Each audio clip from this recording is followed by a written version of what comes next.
My 13-year-old daughter was sitting in her wheelchair in our front yard. She was watching birds and smiling. It was a sunny afternoon. She is disabled and uses the wheelchair to get around. Then Karen from the HOA walked by fast. She was yelling about wheels on the grass and breaking neighborhood rules. My daughter tried to say sorry in a quiet voice. She did not mean to make trouble. But Karen got very angry. She picked up a big rock from the ground. She threw it hard right at my daughter's head. The rock hit her on the side of her face. Blood started coming down from a cut. My daughter cried out loud and held her head. She looked at me with scared eyes and said, "Daddy, it hurts." Karen stood there with a mean smile. She thought she fixed a problem. She did not know the man running was the police chief, her father. Before I tell you what happened next, tell me where you were watching from. And please hit subscribe for more stories where the good guys always win. My 13-year-old daughter was sitting in her wheelchair in our front yard. She liked that spot because she could see the birds that gathered in the tree across the street. Every afternoon, they came in small groups, hopping from branch to branch, chirping softly as the sun filtered through the leaves. She liked to count them. Sometimes she waved at them, even though she knew they wouldn't wave back. That afternoon was warm and quiet, the kind of calm that feels earned, the kind that makes you slow down without realizing it. She was smiling, not because anything special was happening, just because she was content.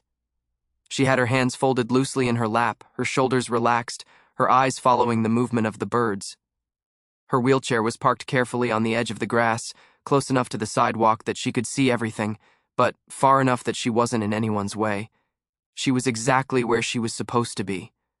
I was a few steps away, near the porch, sorting through some mail and keeping an eye on her the way I always did. Not hovering, just watching. You learn how to do that when you're a parent, especially when your child needs a little more care than most. Everything was peaceful. Then Karen came into view.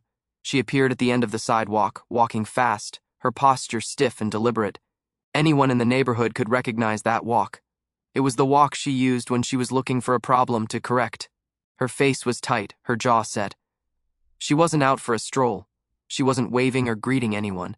She was marching. As she got closer, I could hear her voice before I could make out the words. Sharp, irritated, already raised.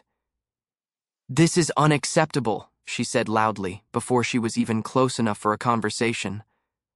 My daughter looked up, confused. Karen stopped a few feet away, hands planted on her hips. "You can't have wheels on the grass," she snapped. "That's against the neighborhood rules." My daughter blinked, startled. I'm sorry," she said quietly. Her voice was soft, careful. "I didn't mean to—" She trailed off, unsure what else to say. Karen rolled her eyes. "There are rules for a reason," she said sharply.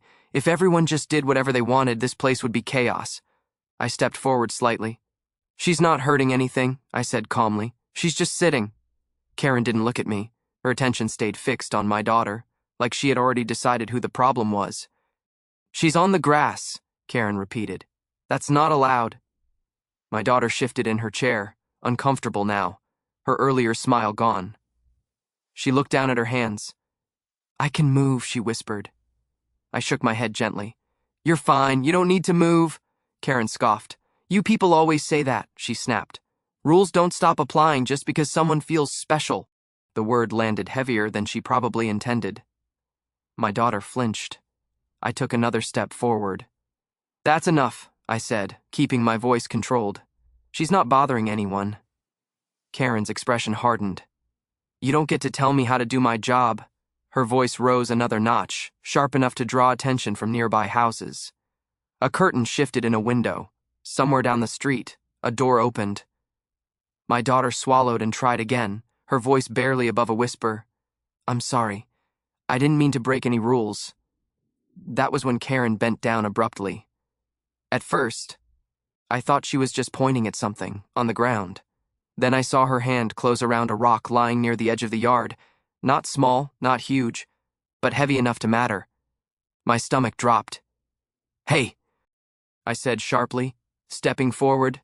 Everything happened too fast and too slow at the same time. Karen straightened, her face tight with frustration, and in one sudden motion she hurled the rock toward my daughter. It didn't strike her directly.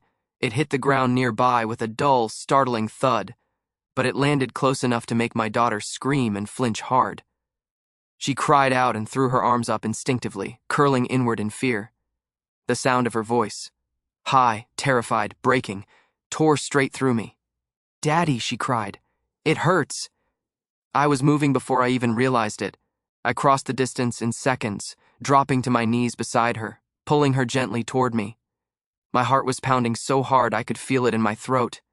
"I've got you," I said urgently. "You're okay, I've got you." She was shaking, clinging to my shirt, breathing fast and uneven. Her eyes were wide with fear, not pain, fear. I checked her quickly, carefully. She was shaken, but she wasn't seriously hurt. Still, she trembled in my arms. Behind me, I heard voices rise. "What are you doing? Oh my God. Did she just throw something?"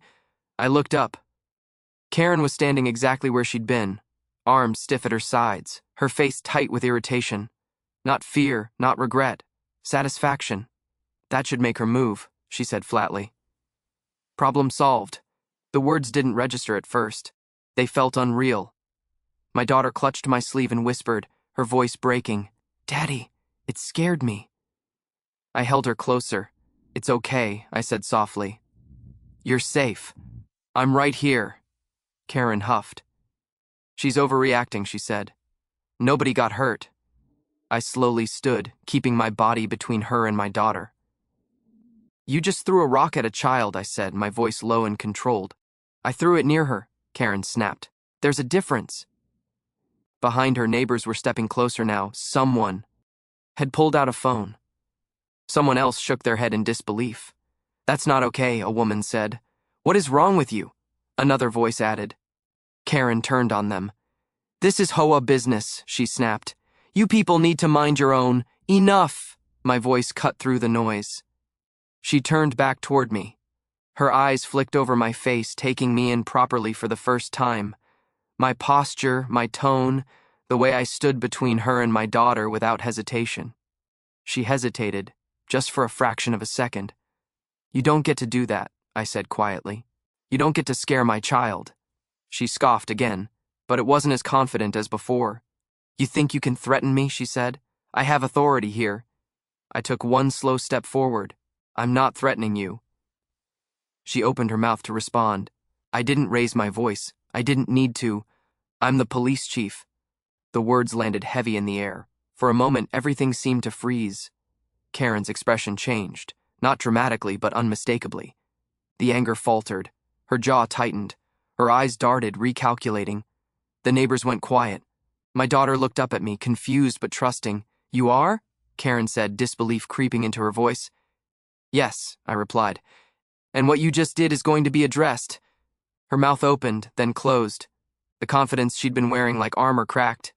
In the distance, faint sirens began to rise. Not urgent yet, but approaching. Someone had already called. I looked down at my daughter again, brushing her hair gently away from her face. "You're safe," I told her. "I promise." She nodded slowly, still trembling, but calmer now. Behind us, Karen stood frozen, the weight of the moment settling in. She had come looking for control. Instead, she had just lost it. For a moment after the rock hit the ground, the world seemed to freeze, not silent, just suspended. Lee. Everything was waiting to see what would happen next. My daughter clung to my shirt, her small hands shaking. Her breathing came fast and shallow, uneven in a way that made my chest tighten. Her eyes were wide, unfocused, darting between my face and the place where the rock had landed. "I didn't mean to," she whispered.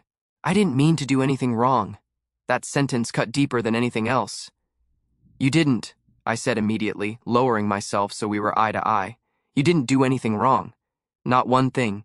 She nodded, but her body didn't believe it yet. Fear doesn't leave just because you tell it to. Behind us, the air felt different now, heavier, charged.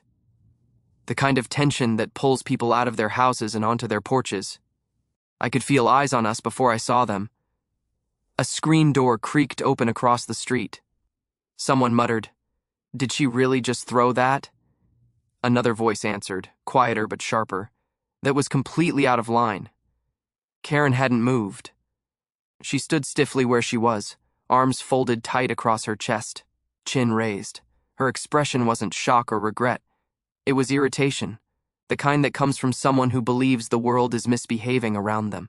She's being dramatic, Karen said. Nothing even touched her.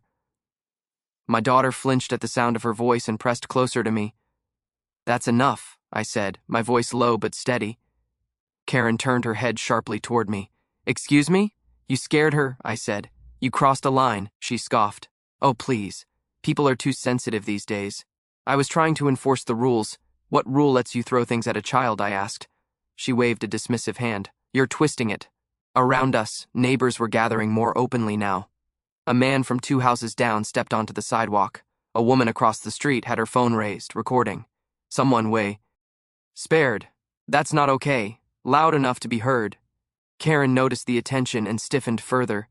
You all need to mind your own business, she snapped. This is HOA property. A murmur of disbelief spread through the small crowd. This is a public sidewalk, someone replied. And that's a child, another added. My daughter shifted again, whimpering softly. I crouched lower, bringing my voice down to a calm murmur meant only for her. You're safe, I said. I've got you. Just breathe with me. I slowed my breathing on purpose, exaggerating it so she could match it. In through the nose, out through the mouth. She tried to follow. Her shaking eased just a little. Behind us, Karen kept talking. Fast now, defensive. I didn't hurt her. I didn't touch her. Everyone is overreacting. Her words were sharp, but something else had crept into her voice. Uncertainty. Because people weren't nodding anymore. They weren't backing her up. They were watching. Judging. One neighbor stepped forward, her voice firm. You threw something. We all saw it. Another added. That was dangerous. Karen spun toward them. Mind your own business. Too late for that, someone said. The tension was thick enough to feel like pressure against my skin.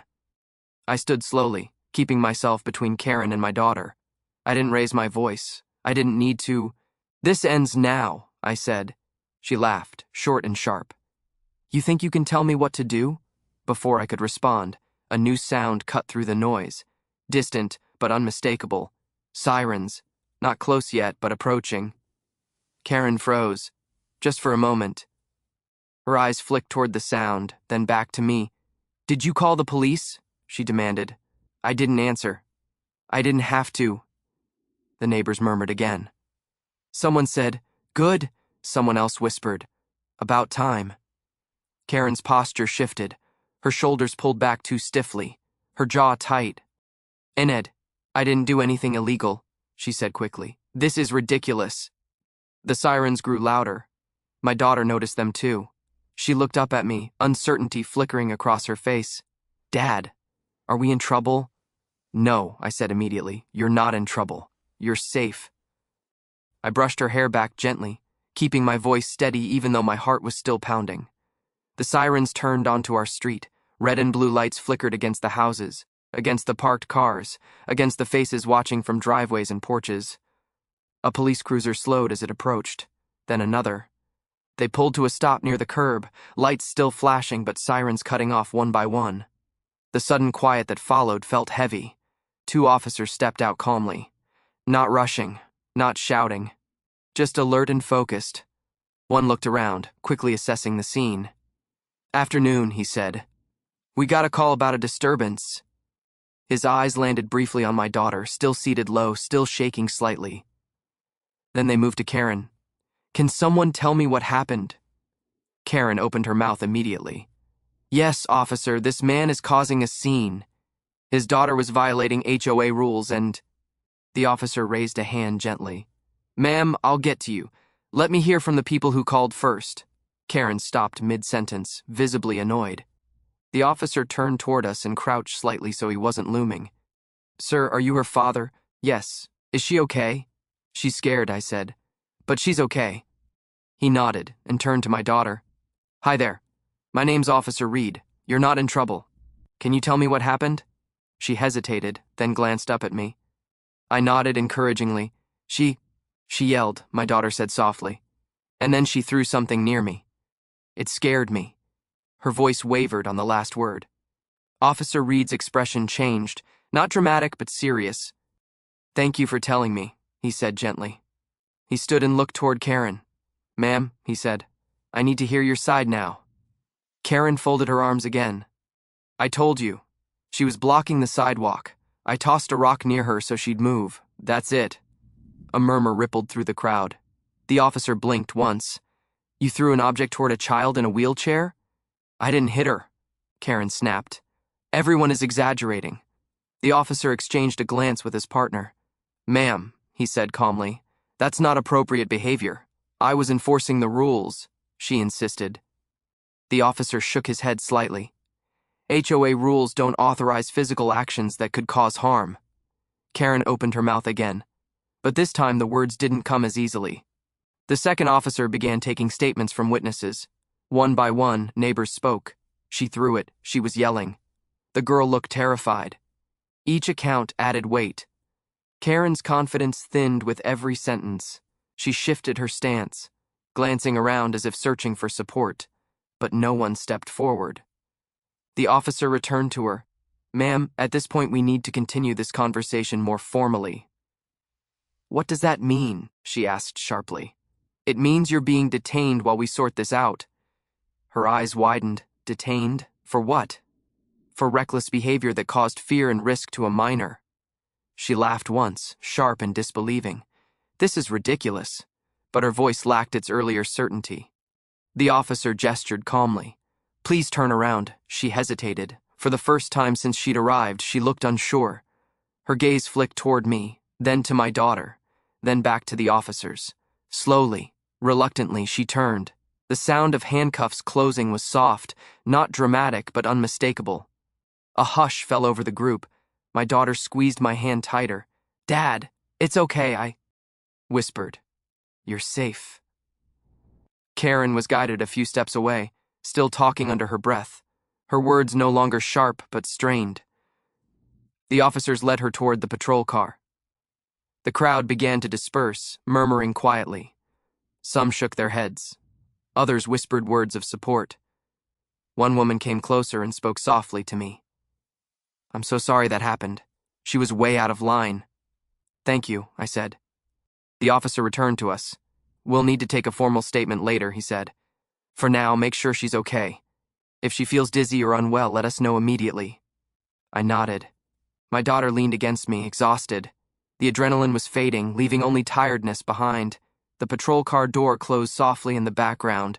The street, once tense and loud, began to return to its normal rhythm, but something had changed. A line had been crossed and acknowledged. I looked down at my daughter, brushing her hair gently from her face. You did nothing wrong, I said again, firmly. She nodded slowly. I was scared, she admitted. I know, I said, and that makes sense. But you were brave. She rested her head against my arm. In the distance, the police radio crackled faintly. The moment had passed, but its meaning lingered. Fear had shown itself. And so had accountability.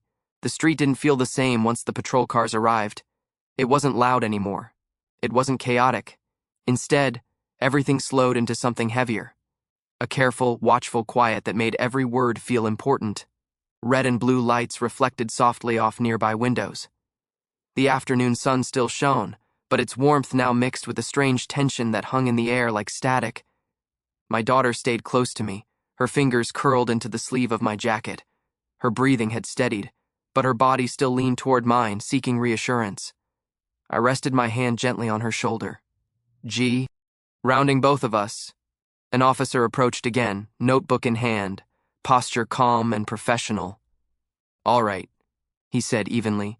I'm going to take statements from everyone who saw what happened. We'll start here. He looked at me first. Sir, can you walk me through what you witnessed? I nodded once, keeping my voice steady. My daughter was sitting in her wheelchair in our yard. She wasn't blocking anyone. She wasn't yelling. She wasn't doing anything wrong. This woman came up shouting about rules. My daughter tried to apologize. Then she threw something toward her. It scared my daughter badly. The officer wrote carefully, nodding. She didn't touch you or your daughter? He clarified. She didn't touch her, I said, but she threw it close enough to frighten her. My daughter thought she was going to be hit. The officer looked toward my daughter again, his expression softening.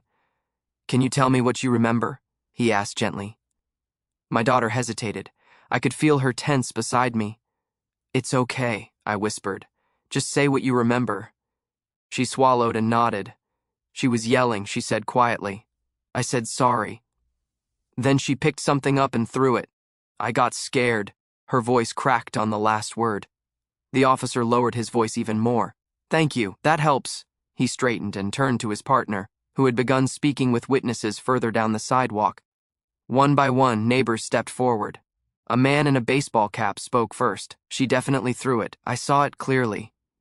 A woman beside him nodded. She was yelling before that. The girl looked terrified. Another neighbor added, she was way out of line. Everyone's complained about her behavior before. Each statement landed with quiet weight. Karen stood several feet away, arms folded tightly, jaw clenched. Her confidence had thinned, replaced by visible irritation. She kept shifting her weight, glancing at the officers, then at the growing group of witnesses. That's not how it happened, she interrupted. They're exaggerating. The officer turned to her calmly. Ma'am, you'll have a chance to give your full statement. Please wait your turn. She huffed but stayed silent. The second officer returned and murmured something quietly to his partner. Both nodded. The first officer turned back toward Karen. Ma'am, I need to ask you directly. Did you throw an object toward the child? Karen straightened her shoulders. I tossed it near her, she said. To make a point. The officer paused. Do you understand how that could be perceived as threatening? She scoffed. She was fine. The officer didn't raise his voice. He didn't argue. He simply wrote something down. That's your statement? Yes. A few people in the small crowd exchanged looks. The officer closed his notebook and looked up. All right. Based on what we've gathered, so far, this situation is being treated as reckless behavior involving a minor. Karen's eyes widened slightly. That's ridiculous, she snapped. I didn't hurt anyone. Intent isn't the only factor, the officer replied evenly. Risk matters too. She opened her mouth to argue again, then stopped herself. Her eyes darted around, to the neighbors, the patrol cars, the phone still pointed in her direction. The confidence she'd walked in with was fading fast. I felt my daughter shift closer. Dad? She whispered. Is she in trouble? I looked down at her. They're figuring out what happened, I said gently. That's all. The officer turned to me again. Sir, I also need to ask, do you have any connection to law enforcement? I paused for half a second, then nodded. Yes. His expression changed slightly, not surprise, but recognition. May I ask your role? I'm the police chief. The words didn't come out loud or dramatic. They were calm, factual. The effect, however, was immediate. Karen froze. Her face drained of color as she stared at me. You didn't say, she began. I didn't need to, I replied quietly. The officers exchanged brief looks. One of them nodded once, respectfully. That single detail shifted the atmosphere completely. Not because of power, but because it clarified something important. This wasn't a misunderstanding being smoothed over. It was being documented. Properly. Karen swallowed hard. This is ridiculous, she muttered, but the edge was gone now. The officer turned back to her. Ma'am, at this point, you're being detained while we continue our investigation. Her head snapped up. Detained? Yes, for what? She demanded. For reckless conduct that placed a minor in fear and potential danger. She shook her head in disbelief. You can't be serious. I am, the officer said calmly. Please turn around. She hesitated. The street was silent now. Even the birds had gone quiet. Slowly, reluctantly, she turned around. The officer stepped forward and placed the cuffs on her wrists, not roughly, not dramatically, just firmly and professionally. The sound of the cuffs closing echoed louder than expected. My daughter flinched slightly, then leaned into me again. It's okay, I murmured. You're okay. Karen was guided a few steps away. She looked smaller now, less certain. The authority she had carried like armor earlier was gone. A neighbor exhaled quietly. Another shook their head. No one cheered. No one clapped. This wasn't a victory. It was accountability. The officer returned to us once more. She'll be taken in for processing, he said. We'll follow up with you shortly for a formal statement. I nodded. Thank you. He crouched slightly so he could speak to my daughter again. You did the right thing telling us what happened. he said kindly. You were very brave. She nodded, still holding my sleeve. Am I in trouble? She asked. No, he said gently. You didn't do anything wrong. She seemed to relax a little at that. The officers began guiding Karen toward the patrol car. She didn't resist, but her face was tight with disbelief. She muttered something under her breath that no one answered. The door opened, then closed. The sound was soft but final. A long breath seemed to pass through the street. Neighbors slowly began to disperse, conversations hushed, movements slow. The tension that had gathered there started to loosen, though it didn't disappear completely. I knelt in front of my daughter again. You did great, I said. I'm proud of you. She looked up at me. Really? Really? She nodded, her shoulders relaxing at last. The officers stayed a bit longer, gathering contact information, explaining next steps. Everything was orderly, calm, controlled. When they finally stepped away, the street looked almost normal again, but it didn't feel the same. Something important had shifted. The truth had been spoken out loud. Witnesses had stood up, and my daughter, frightened, brave, and strong, had been heard. As we turned toward the house, I squeezed her hand gently. You're safe, I said. I promise. She nodded, leaning into me. And for the first time since the shouting began, I felt the weight in my chest ease just a little. The moment the handcuffs clicked closed, the street seemed to exhale. Not loudly, not all at once, but in a slow, collective release, as if everyone standing there had been holding their breath without realizing it. Karen stood stiffly beside the patrol car, her shoulders squared but no longer confident. The sharp edge she'd carried earlier had dulled, replaced by a tight, uneasy stillness.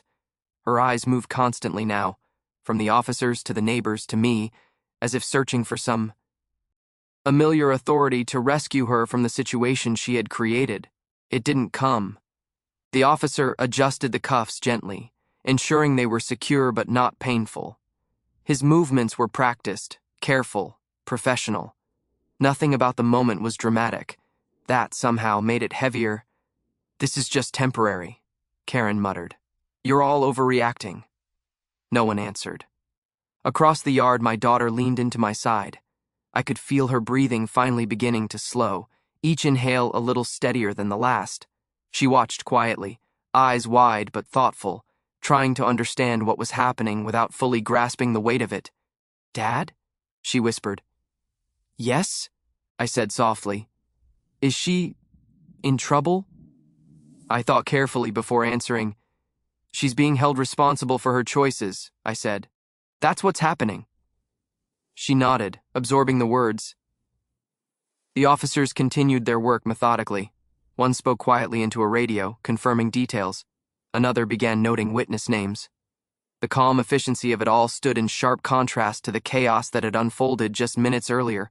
A neighbor, an older man with a baseball cap pulled low, stepped forward hesitantly. I saw the whole thing, he said. She came up yelling. The kid looked scared before anything else even happened. The officer nodded. Thank you, sir. I'll take your statement in a moment. A woman across the street added, She's been like this for years, always yelling at people, but I never thought she'd go that far. Karen flinched at that. This is turning into a witch hunt, she snapped. You're all exaggerating. The officer turned toward her calmly. Ma'am, I need you to stop speaking unless I ask you a question. Her mouth opened, then closed again. Silence followed. Thick, uncomfortable silence. The authority in the moment had shifted completely. Not because anyone raised their voice, not because anyone demanded it, but because the process had begun, and the process did not bend to bluster. I noticed my daughter watching the officers closely now, curiosity slowly replacing fear. They're helping, she said quietly. Yes, I replied. They are. She nodded, her grip on my sleeve loosening just a bit. One of the officers approached me again, his tone respectful. Sir, I want to confirm a few details for the report. You mentioned earlier that you're with law enforcement? Yes, I said. I'm the police chief. His expression shifted subtly, not surprise but understanding. Thank you for letting us know, he said. We'll make sure everything is documented properly. Karen's head snapped toward us. You're what? She blurted. I didn't respond immediately. I didn't need to. The truth was already doing its work. Her face drained of color, the confidence she'd worn like armor finally cracking. Her lips parted slightly, then pressed together again. She looked away. The officer turned back to her. "Ma'am, regardless of anyone's position, the process is the same." Karen swallowed hard. "I didn't know," she said, quieter now. "I thought—" "That's not relevant," the officer replied calmly. "What matters is what happened." For the first time, she had no retort. The officer gestured toward the patrol car. "We're going to transport you while we complete the report." Karen hesitated again. "Am I being arrested?" "You're being detained while we investigate," he said. "You'll be informed of any charges once the review is complete." Her shoulders slumped slightly. The word detained hung in the air. She nodded stiffly and allowed herself to be guided forward.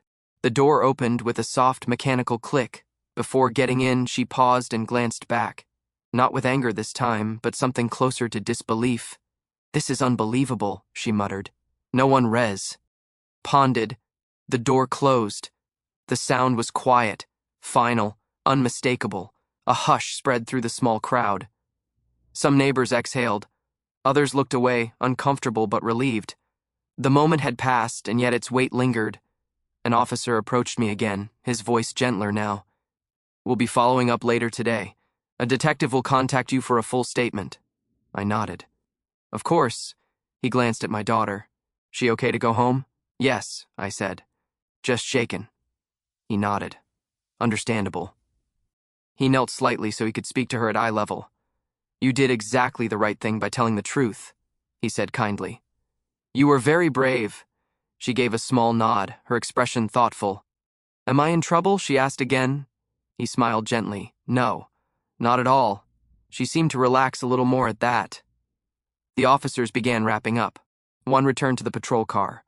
Another continued gathering contact information from neighbors.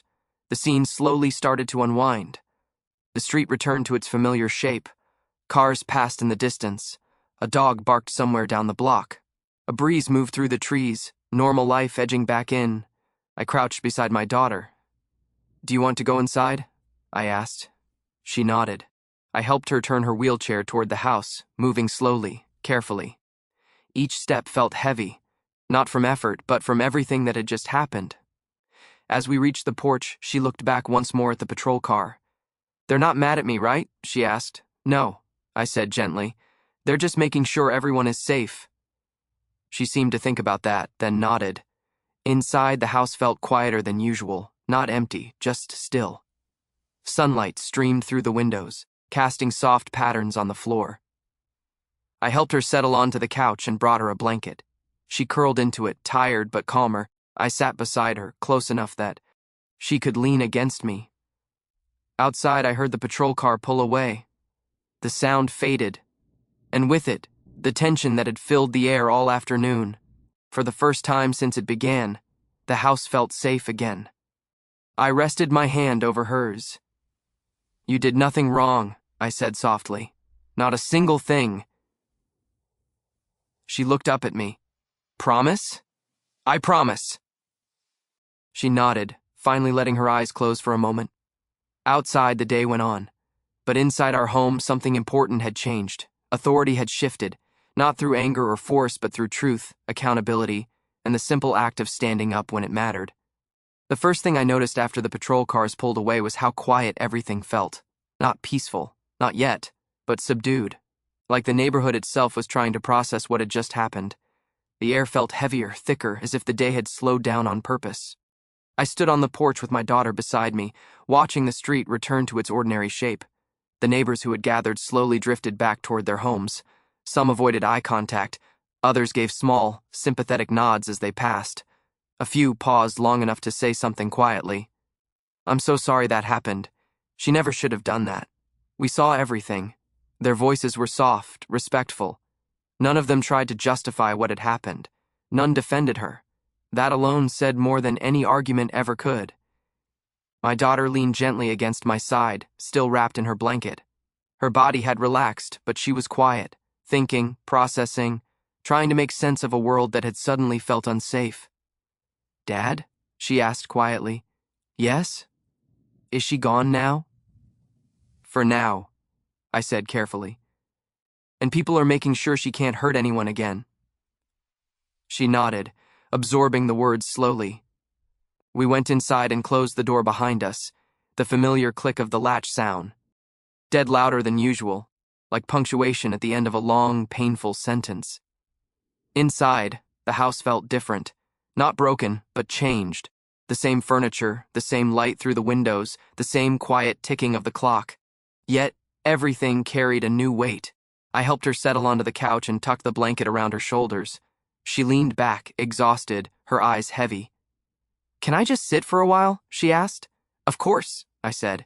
"You don't have to do anything right now." She nodded and closed her eyes. I sat nearby, not speaking, just staying close. Sometimes presence is the only thing that matters. Minutes passed. Then my phone vibrated. I stepped into the kitchen before answering. "Chief Reynolds," I said quietly. "Sir, this is Officer Daniels," came the voice on the other end. "I just wanted to update you. The individual has been formally detained pending review by the district attorney. Statements are being compiled from witnesses." "Thank you," I replied. "How many came forward?" "So far, 6, possibly more." I let out a slow breath. "That helps. Yes, sir. We're also forwarding documentation to the HOA board. Given the circumstances, they're opening their own review." I expected as much. There was a pause, and, "Sir," he added, lowering his voice slightly, "everyone here understands how hard this is. You handled yourself professionally." "Thank you," I said quietly. When I hung up, I leaned against the counter for a moment, gathering myself. This part was always strange, being both the parent and the official, the man trying to protect his child while also watching the system turn its gears. It required balance, restraint, trust. I returned to the living room. My daughter had shifted slightly, her eyes half open. "Was that the police?" she asked. "Yes," I said. "They're making sure everything's taken care of." She nodded, then hesitated. "Dee, am I in trouble for being outside?" "No," I said gently. "You didn't do anything wrong. Not one thing."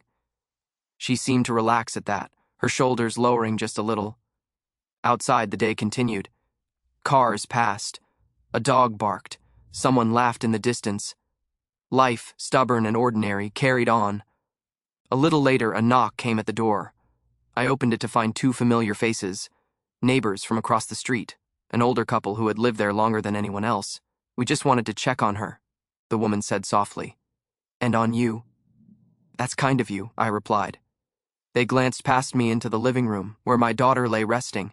"She's okay?" the man asked. "She will be," I said. The woman nodded. "We saw what happened. You're not alone in this." I thanked them, and after a few more quiet words, they left. More messages came in throughout the afternoon. Texts, calls, short voicemails. Some were from neighbors, some from colleagues, others from parents who had heard through word of mouth. Each message carried the same tone: concern, support, disbelief. By early evening, my phone rang again. This time the caller ID showed a familiar number, the district attorney. I stepped into the hallway before answering. "Hello," I said. "Chief," the DA said. "I wanted to personally let you know where things stand." I listened carefully. Based on witness statements and officer reports, we're moving forward with charges related to reckless endangerment and harassment. There will also be a review of HOA conduct. I closed my eyes briefly. "Thank you. We'll handle this properly," he continued. "You won't need to push. Just focus on your daughter." "I appreciate that." When the call ended, I stood there for a long moment, letting the words sink in. Consequences. Not loud ones, not dramatic ones, real ones. The kind that come through paperwork, hearings, procedure. Accountability.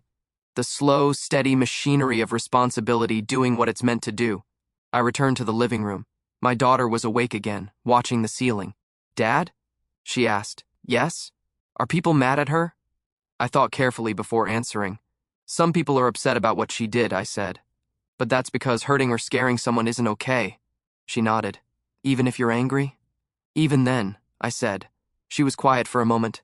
Then she said, very softly, "I don't want anyone to be mad at me." I sat beside her and took her hand. No one is mad at you, I said gently. You didn't do anything wrong. You were brave. You spoke up. That matters. She looked at our hands for a long moment, then nodded. Outside, the sun was starting to lower, casting warm orange light across the living room walls. The day had been long, heavy, but it was ending. Later that evening, after she had eaten a little and grown sleepy again, I helped her to her room. I tucked her in carefully, adjusting the blankets the way she liked. She looked up at me sleepily. Dad, yes? Will tomorrow be normal again? I smiled softly. It'll be a new day, I said, and we'll face it together. She seemed satisfied with that answer. As she drifted off, I sat beside her bed for a while, listening to her breathing, even out. Only when I was sure she was asleep did I stand and step quietly out into the hallway. The house was still. Outside, the neighborhood lights glowed softly, steady and calm. What had happened couldn't be undone. But it had been seen, heard, answered. And that mattered, because consequences, real ones, don't come from anger. They come from truth. And tonight, truth had finally been allowed to speak. The night settled slowly over the house, the kind of quiet that doesn't arrive all at once but seeps in through the windows and corners until everything feels hush. Ed and still. Outside, the streetlights glowed softly, casting pale circles on the pavement. The neighborhood had returned to its usual rhythm, though it no longer felt the same. Something had shifted beneath the surface, something that wouldn't be forgotten easily. Inside, the house was warm and dim. Only a small lamp in the living room remained on, casting a gentle glow across the couch, where my daughter lay wrapped in her favorite blanket. She was half asleep, her breathing slow and steady, her face finally relaxed. I sat nearby, careful not to make a sound. For the first time since everything had happened, the adrenaline had drained away completely. What remained was exhaustion, deep, bone-heavy exhaustion, and a quiet ache that pulsed behind my eyes. I watched her chest rise and fall, steady and peaceful. She was safe. That thought repeated in my mind like a prayer. Safe. Earlier that evening, after the calls and the statements and the careful explanations, the house had felt too loud even in silence. Every small noise made me tense. A car passing outside, a neighbor's door closing, the hum of the refrigerator. But now, the stillness felt different. Softer. The kind that allows you to breathe again. I stood and walked quietly to the window, looking out at the street. The patrol cars were gone. The flashing lights were gone. Even the curious neighbors had retreated back into their homes. Only the streetlight remained, glowing faithfully over the place where everything had unfolded. I thought about how quickly an ordinary day had turned into something else entirely. One moment, a child watching birds. The next, fear. And then the slow, careful process of restoring order. Not through shouting, not through revenge, but through accountability. I leaned my forehead lightly against the glass, letting the coolness ground me. I'd spent years in uniform, years believing. I understood how moments like this worked, how systems responded, how justice moved, but nothing prepares you for when it's your child, when the fear isn't theoretical, when the consequences aren't written in reports but etched into the way your child looks at the world afterward. A soft sound behind me pulled me back. Dad? I turned. She was awake, blinking sleepily. I'm here, I said immediately, moving to her side. Did you go away? She asked quietly. No, I said gently. I was right here. She nodded, reassured, and shifted slightly under the blanket. Can I ask you something? Of course. She hesitated, searching for words. Is that lady mad at me? The question landed heavier than anything else that day. I sat down beside her and took her hand. No, I said firmly. She's not mad at you. What happened had nothing to do with you doing something wrong. She frowned slightly. But she was yelling. I know, I said softly. Sometimes people get angry for reasons that don't make sense, and sometimes they make bad choices because of it. She thought about that for a moment. Did I make her mad? I shook my head immediately. No, you didn't cause any of it. Not even a little. She studied my face, as if searching for any hint of doubt. You promise? She asked. I promise, I said, without hesitation. She nodded slowly, finally satisfied. A long silence followed. Not uncomfortable, just thoughtful. Then she said very quietly, "I was scared." My chest tightened. "I know," I said, "and it's okay to say that." "I thought something bad was going to happen," she whispered. I reached up and brushed her hair back, gently. "You were very brave," I said. "Even when you were scared." She considered that I didn't feel brave. "That's usually how bravery works," I said softly. "You don't feel it while it's happening." A tiny smile appeared at the corner of her mouth. Outside, a car passed slowly. Somewhere in the distance, a dog barked once, then went quiet again. The world kept moving. Eventually, her eyes grew heavy again. She shifted closer, curling slightly under the blanket. "Will you stay?" she asked. "As long as you want," I said. She closed her eyes. Her breathing evened out. I stayed there, listening to the steady rhythm of her sleep, letting my thoughts drift. I thought about the neighbors who had spoken up, the ones who hadn't looked away, the ones who had chosen to say something when it mattered. I thought about the officers who had arrived, calmly, professionally, without judgment or spectacle. I thought about how accountability doesn't always come with shouting or headlines. Sometimes it arrives quietly, through procedures and reports and people doing their jobs correctly. And I thought about how close things had come to being so much worse. That thought stayed with me. Later that night, once I was sure she was fully asleep, I stepped into the kitchen and poured myself a glass of water. My reflection in the window looked older than it had that morning, not weaker, just changed. My phone buzzed softly on the counter, a message from the district attorney's office. "Charges are being reviewed.